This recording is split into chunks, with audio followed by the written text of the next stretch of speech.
As a creative starting out, nobody wants to give you a chance. You're thinking everyone wants to see what you've done, they want to see your experience, they want to see your body of work.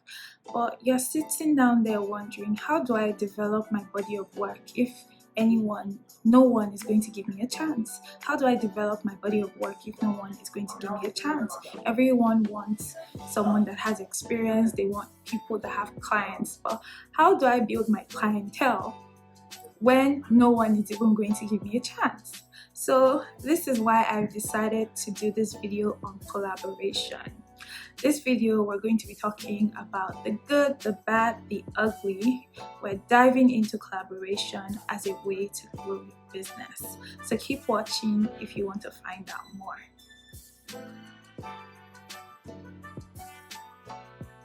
Channel, I'm Bibi. I'm a fashion entrepreneur. If this is your first time, welcome. And if you've watched before, you've been watching my previous videos, thank you and keep watching. We're going to dive into collaborating in this video.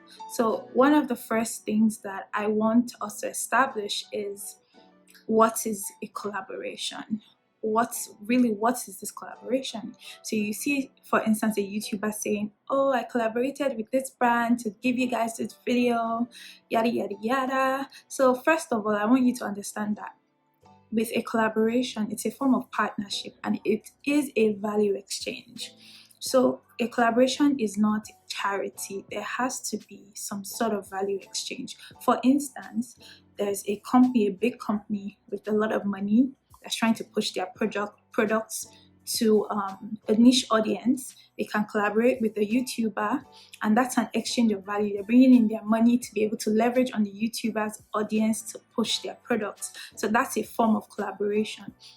However, today I'm not talking about paid collaborations, because I know that a lot of upcoming creatives do not have as much resources, as many resources as those big organizations. So today I'm talking about unpaid collaborations.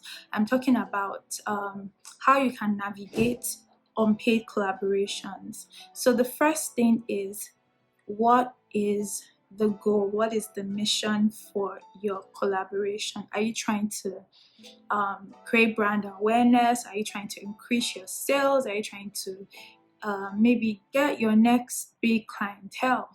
So whatever your goal is, it needs to be established. You, as an upcoming business owner or photographer or makeup artist or a model, collaboration is good for you because, first of all, it expands your audience. So when you collaborate with people, you're able to leverage on each other's audience. You're able to showcase your work to a new set of people, a new set of eyes. One. Two, you can cut costs. When you have shared interests, it's a way to cut costs. You can exchange each other's skills. You can leverage on each other's skills as a way to push one another's businesses. So another thing is, you're also learning on the job. So say you're you're a fashion business owner now. You've never done a photo shoot before. You've never had to create a set. You've never done all these things before. A collaboration is a way to get your feet wet without expending too many resources. So with a collaboration, you learn on the job and it helps you for your next project. So if you're going to, say for instance, do your own photo shoot again, you're learning, oh, okay, these are things I need to look out for. It's a way to sort of test without having to spend too many resources or too much resources. So yeah, now that I feel like we have a clear understanding on what collaboration is, how do you find the right partners? So first of all, you need to find people that you can have a good synergy with. And you will not be able to know that off social media. It's when you start to communicate with them. So this is something that requires a little bit more time. So you might want to establish a relationship with someone that you consider collaborating with. First of all, you can follow their page on Instagram, you can send them a DM, or most creatives have their contact information. You can just, reach out, shoot your shot, say, oh, I really, really like your work. You know, you can just, there needs to be some sort of relationship there. So comment on their work, comment on their page. So they put something up, you comment, you say, oh my god, I really love this. Oh my, comment on their page. You can tell them, oh, I really love your work. When they put out new stuff, you're there and you're, you know, giving them fire smileys, you know, giving them the raising up hand smiley. Just, you know, just start like a relationship. And it should be a relationship. It shouldn't be like, it should be mutual. So that's my next point. There should be a mutual respect of each other's work. So when you reach out to, say, a creative, and for instance, there's no rapport there, so those are things that you need to pick up on, because with a successful collaboration, it cannot come across as, oh, let me do you a favor. They cannot be doing you a favor. So because I found that if they're doing it based on, oh, I want to help my sister out, oh, you know, someone that I know, it might not necessarily work out the way you want it to work out. You want them to love your work. You want them to have a respect for your work the same way that you have respect for their work. And another thing you want to look out for in finding the right partner is really how reliable they are. For instance, if they tell you that, do they keep their word? If they tell you that, oh, they're going to do something, do they do it? So this, like I said, it requires forming a relationship with them. You want to build a rapport. So it's a collaboration is not something you should rush. You should take your time and establish a relationship with the person or with the people that you want to collaborate with. Get to know their person, get to know that they have a good character, because at the end of the day, you're going to be tying your brands together, and you want to collaborate with someone that has a good reputation, so that you don't stain your white in the process. So yeah, so you've now found the right partners, or you've seen someone you're interested in. What are red flags to look out for while you start the conversation? One, people that avoid documentation. So there are people that just run away from documentation. And I know that sometimes it's ignorance, and people are just scared that I don't want to be roped into something that, you know, that I'll be liable to. But I believe that if you're responsible and if you're going to hold your side of the bargain, you should never run away from contracts. People that are wary of contracts are people that you should be wary of, because there's a reason there, and you should actually dig deeper and find out why maybe they've had a bad experience. So these are things you want to have a conversation about. How open are you to, you know, documenting our process and things like that. Another thing to look out for is unprofessionalism. So there are people that are very talented. Like, I've worked with so many people that are so talented, but they just lack professionalism, in the sense that they do not deliver, they do not meet their deadlines, and they don't communicate. They're sloppy. And even though they are very, very talented, it can rub off on you. It can affect you. For instance, if you have a due date and they're not meeting their due date, so it doesn't matter how talented they are at the end of the day, if they're not professional, if they're not going to meet their deadlines, if they're not going to give you your work at the time they've said that they're going to give you, these are things that you need to consider. And it starts with the little things, really, because I find that people that are unprofessional, it starts with lateness to meetings, it starts with negligence, it shows in the little things that they do. So these are things that you want to look out for before forging ahead with the collaboration. So like I said before, establish what is the goal of the collaboration. So now you've met someone, you've said, oh, we both work together, we have good synergy, I like them, she likes me, we both have mutual respect for our work. Now we want to do this thing. How do you structure that partnership? So first of all, you have to write it. Please write it. It has to be written. I can't stress this enough. Please document everything. Document every single thing. So normally you might want to do like a memorandum of understanding. Ideally, that's what you want to do. So a memorandum of understanding is like a letter of intent. It's basically stating what each party is expecting of each other.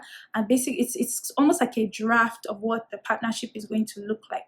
And then after that, you can enter into a formal contract. So a memorandum of understanding really just helps you know what to expect. So it's that process of drafting it. You have to communicate and just basically establish intentions. But you might not want to go that route. You might say, you know what, I don't want it to be that formal. Well, you can still go ahead. You can use WhatsApp as a means of communication. So WhatsApp has end-to-end encryption, and what that means is that it's secure. So no third party can change what is written there. So what you want to do with WhatsApp is make sure that everything is outlined. So the purpose of the collaboration. So you're going to write, what are we expecting? What makes this a successful collaboration? For instance, are you saying, oh, I want to get 5 clients out of this. So you have to have targets. You have to have an end goal for your collaboration. I'll give you an example. I collaborated with Gazmadu to do a lady boss portrait collaboration. So the idea was, how the idea even came about was that we were talking and we noticed that a lot of women that took pictures with her were wearing Lady Bieber. And we're like, you know what? How about we do something, a value add to both our customers? We give them a subsidized package. It's also a way of like sharing our message. So with each collaboration, we had a message that we were sending. So we also had metrics. For instance, we had a target number of people that we wanted to photograph. We had so those were the things that guided us.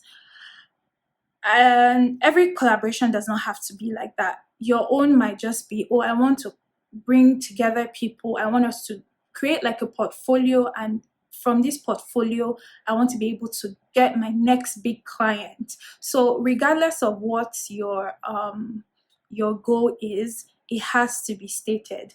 The reason I say you have to state it is that so that at the end of the collaboration, one party does not feel slighted, or another party does not feel like, well, you got what you wanted, but I didn't get what I wanted.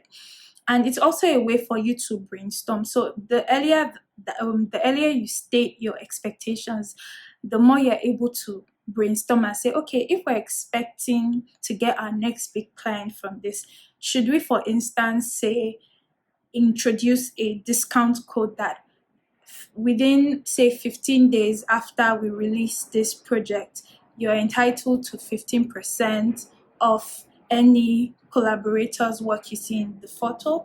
Like, I'm using a photograph for an example, but it could be anything really. Whatever you're coming together to do, there has to be an established goal, and you have to have KPIs to ensure that your goals are being met.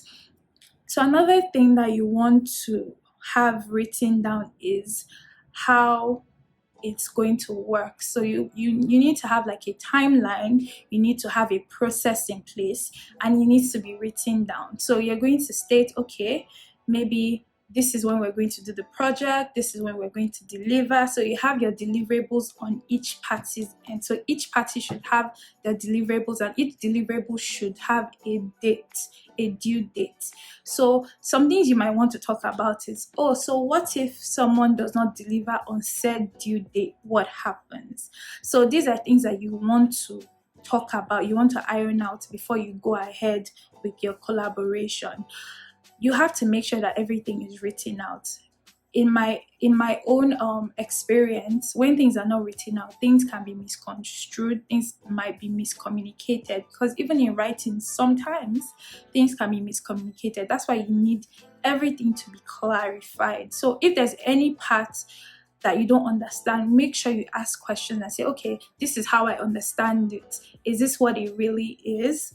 So another thing you want to do is when you have, so you're going to have meetings, you're going to have phone calls.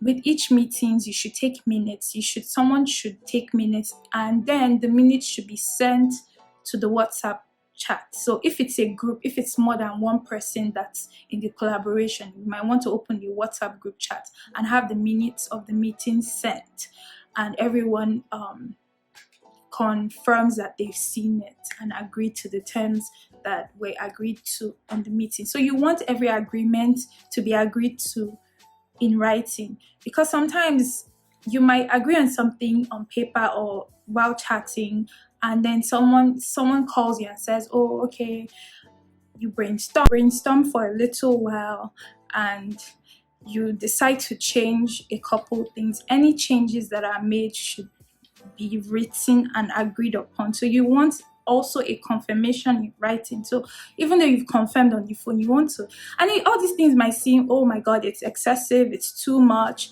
but the truth is, if you've ever collaborated with different types of people, you will find out that people go back on their words. Some people wouldn't even remember what they discussed on the phone, or it can happen that you have an understanding of what is going on and the person has a completely different understanding. So it's very, very important that everything that you discuss should be stated in writing, and you can do that via your WhatsApp chat. All right, so I've come to the end of this video. I hope you found this video helpful.